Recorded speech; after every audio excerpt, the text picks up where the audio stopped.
You don't need more time. What you need is better focus. In this video, I want to show you how to achieve more in the next 30 days than most people achieve in an entire year. No fluff, just clear strategy on how to cut out the noise, reclaim your time, and get more done in less hours. Let's dive into it. So first off, why do so many founders struggle with time management, with overwhelm, with feeling like they have a constantly growing to-do list that they can never get through, and they get to the end of most days and wonder, what did I even really get done today? Did I actually move the needle? This comes down to one thing and one thing only, which is that most founders I know are deeply distracted, not by their phone and their Instagram notifications, by their strategy. When they are looking at their business, they are constantly in the mode of, how can I do more? How can I launch more new ideas, more products, more services? How can I work with more different types of clients? How can we do everything? And what they end up getting done, like really getting done, is nothing. At scale, growth doesn't come from working harder. It comes from working smarter. It comes from actually doing less, but doing the right things that really move the needle and start to create compound focus and momentum inside of your business. So ironically, your willingness to always do more and always work harder often becomes a trap that traps most founders always doing more, always working harder, but actually getting less meaningful work done every single day. So what I want to share with you today is how do we combat that? What are tactical strategies we can use to start doing less while getting more done? Step number one is we need to focus. And this is why having a singular, clear, overarching goal for your business, for the year, and for the next 90 days is absolutely essential. Fun fact, in the original Latin word for the word priority, there is no plural. There is no such thing as priorities. It literally does not exist because it undermines the whole point of the word priority, the one most important goal. And then we took that and we westernized it, and now we have priorities, and then we pretend that we can have like 10 priorities, right? When we have 10 priorities, we have no priorities. We have undercut the whole point of having a priority to begin with. Priority is singular. One. What is the single one most important goal? What is the one most important point of focus? What is the one most important target? The better we can get at focusing, the easier everything becomes. Because when we only need to go after one thing, we are much more likely to actually hit it. Versus when we go after 3, 5, 10 things, we are making a little bit of progress in all of these directions, but that's like trying to row your boat in 10 directions. You might be rowing really, really hard, but if you're rowing in 10 directions, the boat goes nowhere. Growth and scale is all around getting better and better at setting a singular focus. So then, point number 2, where should we focus? What should we be focused on? How do we choose what that singular direction is? And this comes down to what we all call the Pareto principle, right? The 80-20 rule. Where we should be focused is on the 20% actions, the 20% goal that is going to generate 80% of the result, 80% of the outcome, right? So what we need to find in our business, in our strategy, is the 80-20. What is the 20% of what our business actually does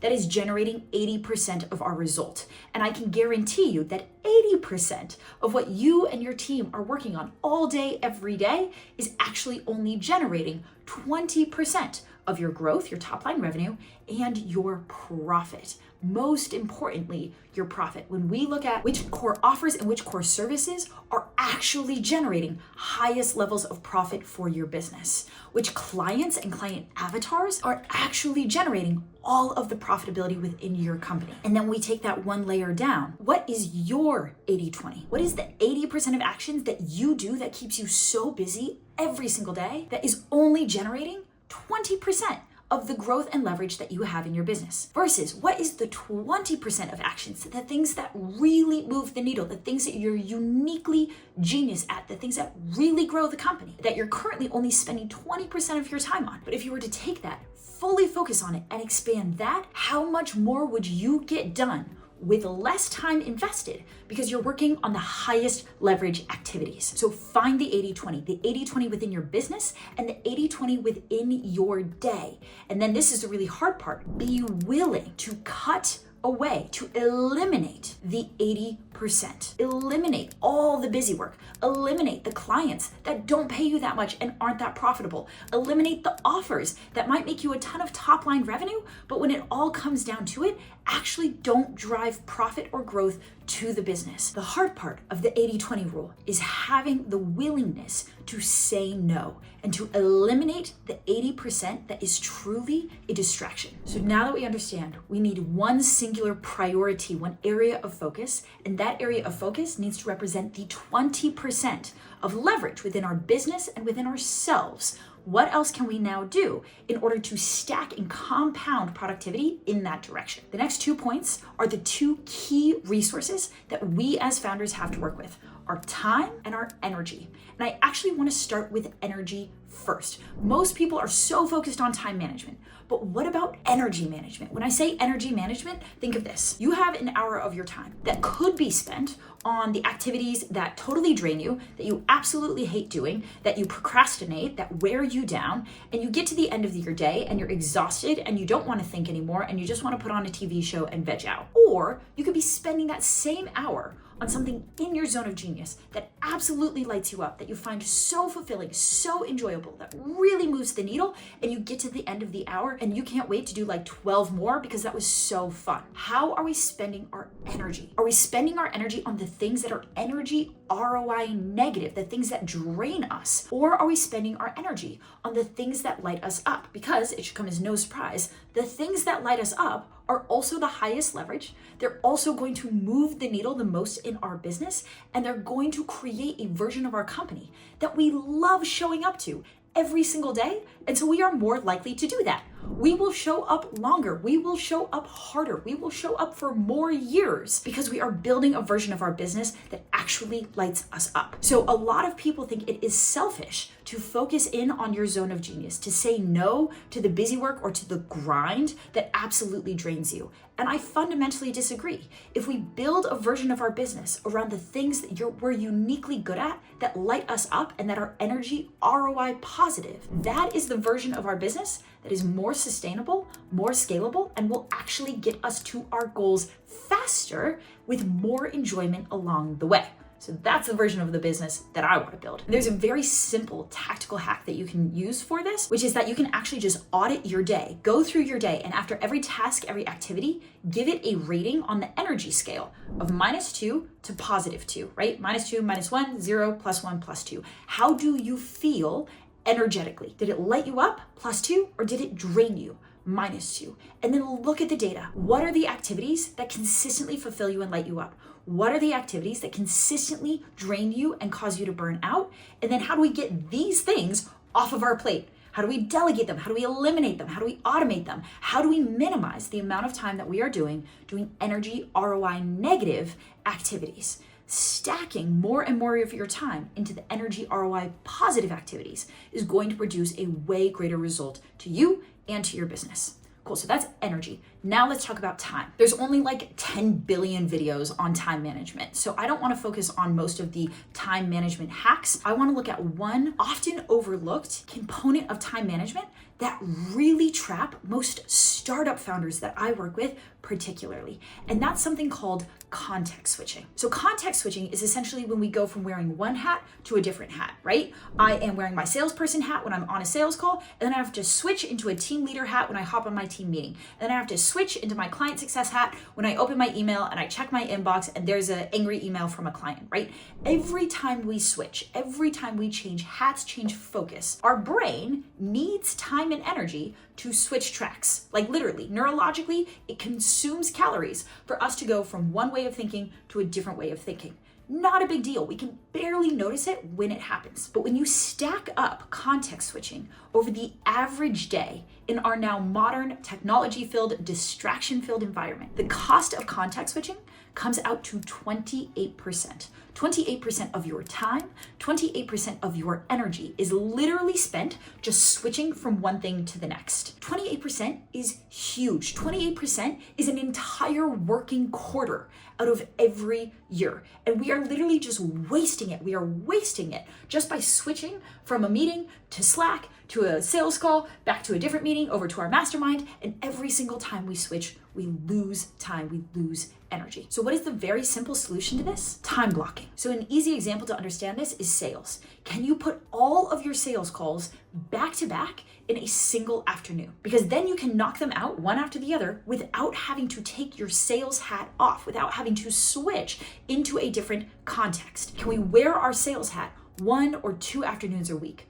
Can we wear our marketer hat 1 or 2 mornings where we knock out our deep marketing work?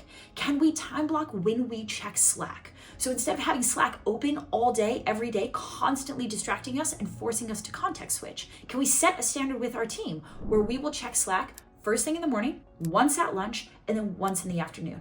I know these sound like small adjustments, but again, when you stack them up over weeks, months, and years, they come out to 28% of all of your time and energy being saved, reclaimed for free, simply because we are utilizing our time better. If I could wave a magic wand and all of a sudden gift you an extra working quarter for you and your team every single year, like you now have 3 more months to generate revenue magically in the same exact year, how much more would you get done? How much more money would you make? How much more growth? How much more profit? This is just one of so many examples where the little efficiency gains hiding in plain sight inside of your business can unlock massive growth potential for free. I want to say that again. It's free. It costs you nothing to reorganize your calendar and use your time a little bit better. But the result is a full working quarter's worth of additional revenue and profit. Operations at the end of the day comes down to profit. And where are all of the areas inside of our business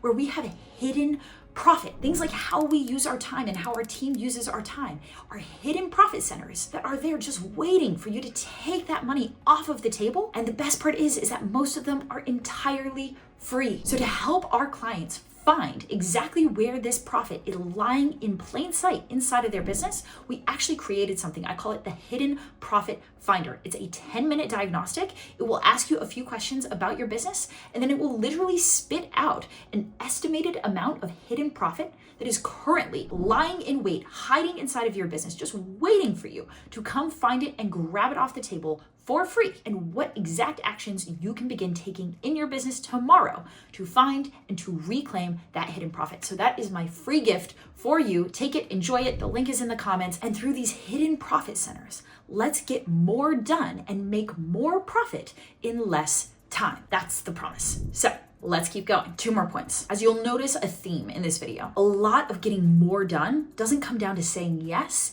It comes down to saying no. It comes down to discernment and figuring out what actually matters, what actually moves the needle, what actually is going to represent the highest leverage use of my time and of my energy. And there's a framework that I teach my clients to help them with this, which is nice to have versus need to have. So when you look at that giant to-do list that you have today and every single day, if you were to be very, very discerning, if you were to be so honest with yourself as you went down that list, how many of the things on that list are nice to have? They're great, they're awesome, they would be so nice to have. But when I really look at my business, when I really look at that task, is it necessary? Is it nice to have? Or is it need to have? Most founders know what is actually important, what is actually necessary for the growth and well-being of their business. The challenge is we pile all this other stuff, all of this nice to have stuff on top of it that doesn't actually move the needle,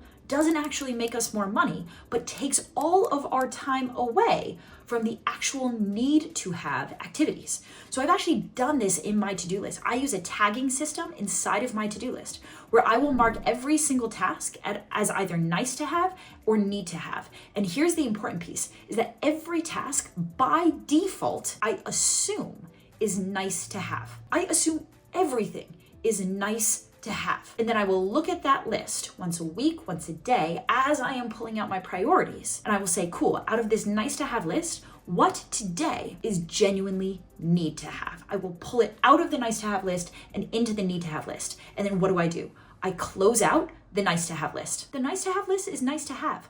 I will get to it if and only if I finish my need to have tasks. I'm not even gonna look at it until my need to have tasks are done. And so that allows me to literally like clear space, clear focus. I don't even look at the tasks on that list until my highest priority tasks, my need to haves, get done. And then I will pull out my nice to have and see what I can knock off it. So if you were to look at your list right now, you'll find that generally every day there's 1, 2, maybe 3 things that absolutely need to get done to move the needle. Focus on those, prioritize, do those first, and then give yourself permission that if you never get to anything on the nice to have list ever, it's okay. It's totally okay because it was nice to have. And the need to have gets done. It gets done every day. So you are guaranteeing that every single day you are doing the most important, highest leverage activities that will guarantee move your business forward. And everything else, it's nice to have. Okay, one more tactical time hack for you, which is that this, like anything else, is a muscle, is a process. It's something that we have to get better at over time. It's not easy to automatically look and know exactly where the 80-20 is. We get better at that the more that we practice it. It's not easy to time block and then hold our own boundaries and honor the time blocks that we put in our calendar. We practice, we get better over time. So the final habit and behavior that helps everything else get better and easier over time is what I call a retrospective. A retrospective is where you systematically and regularly look backwards. So I do this on a weekly basis. Every single week, I look at the week before and I ask myself 3 questions. What went well? What could have gone better? What will I do differently next time? Every single week, I am looking at myself. How did I show up as a leader, as a founder, as someone who utilizes and prioritizes my time and energy? How did I do? What went well? What could have gone better? What will I do differently next time? What this means is that every single week, I'm getting better. Every single week, I'm learning. Every single week, I'm coming to understand my own habits, my own behaviors, my highest leverage activities, what actually moves the needle versus what I thought would move the needle. Every single week, I am carving out time to learn and grow and get better and optimize myself so that every single week, I am systematically becoming slightly more efficient, slightly more effective. And when you do this week over week over week, you turn yourself into a monster, into a time management machine, because you aren't just getting something done, checking it off the list, and then jumping to the next thing. You're taking the time to stop, to look backwards, to maximize data and learning extraction before you step into the next week to do it a little bit better. So I hope that one of these strategies that I've talked about in this video is resonating with you, is something that you can take, you can grab, you can implement it tomorrow. If you're feeling spicy, grab all of them and systematically, one at a time, layer them in to your habits, to your behaviors, to your calendar, to how you spend your week. And my promise to you is that by the time you have implemented each of these in your business and in your life, you will find your life transformed. You will all of a sudden see more growth, more speed, more profit in your business, and less hours invested to make it happen. You will get more important high leverage work done in fewer and fewer and fewer hours. So this is how we optimize you, right? You as an individual founder. This level of optimization gets to exist across your entire business. And that's what we call operations. Fundamentally, that is what operations comes down to. So if you're excited about this and you want to bring this next level of profitability and productivity into your business, go ahead, check out my next video where I break down 2 key pieces of operations: systems and people, namely the second in command operator that you're going to need to take these ideas and roll them out as optimizations across your entire company. So go ahead, check it out, and I will see you over there.